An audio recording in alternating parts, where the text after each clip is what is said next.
Awake my heart, divine love and human need. Deep calleth unto deep. Psalms 42:7. With these words before us, reflect how the deep of God's love in the gospel calls to the deep of our human need. Wherever we follow the footprints of man, we find not only ineradicable God consciousness, but an equally ineradicable sin consciousness. There may be many subterfuges of evasion or camouflage, but these cannot obliterate man's disturbing consciousness of a God above and of wrong within. It is these two things together which oppress us with a weary sense of need. Even the voice which calls to us from the deep of the creation has a tragic note. There is the destructive lightning, the erupting volcano, the earthquake, the blasting tornado, the savagery of the beasts, the jungle law of tooth and claw, the fearsome scourge of disease, the dire agony of war. There is a jarring discord in the music of things. There is something grievously wrong. The more so because there is a counterpart to it deep in the human soul. We are conscious that there is something painfully wrong within our own nature. Something which somehow has a relatedness to that poignant suffering in the outer world.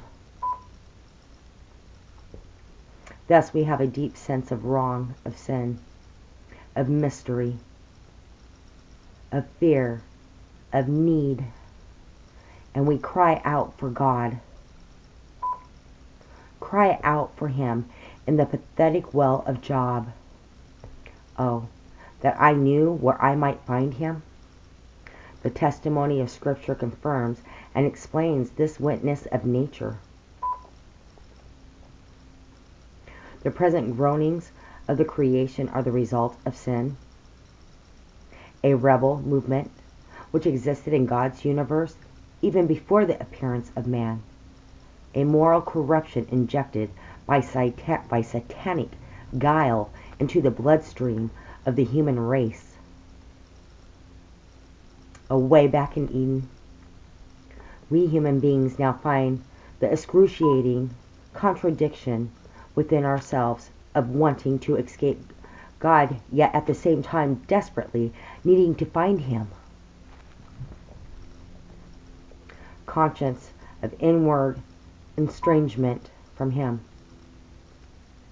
We are terrified at the consuming fire of His holiness, yet oh, if we could only find Him a God of compassion.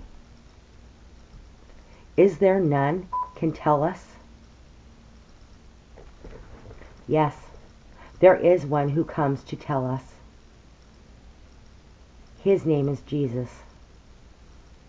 In Him, God looks on us through human eyes, beckons to us with human hands, feels with us through human emotions, weeps for us with human tears, and undertakes to be our rescuer. Inasmuch as the holy law of God must be upheld for the moral safety of the universe, He voluntarily assumes representative responsibility for our total human guilt and makes judicial reparation by his atoning self-sacrifice, thereby releasing full and free forgiveness to us from the boundless Father heart of God. That is the very central truth of the Bible. That is the glorious gospel, in which the great deep of God's redeeming love calls to the deep of our human need as sinners. Read again John 3:16 and Matthew 11:28. Does not the depth within us call back in grateful reply? Enveloping me everywhere, the God I ache to find, yet cannot find him anywhere, above, before, behind. Nay, miracle of miracles, in human form he stands. He calls me with a human voice and sympathetic hands.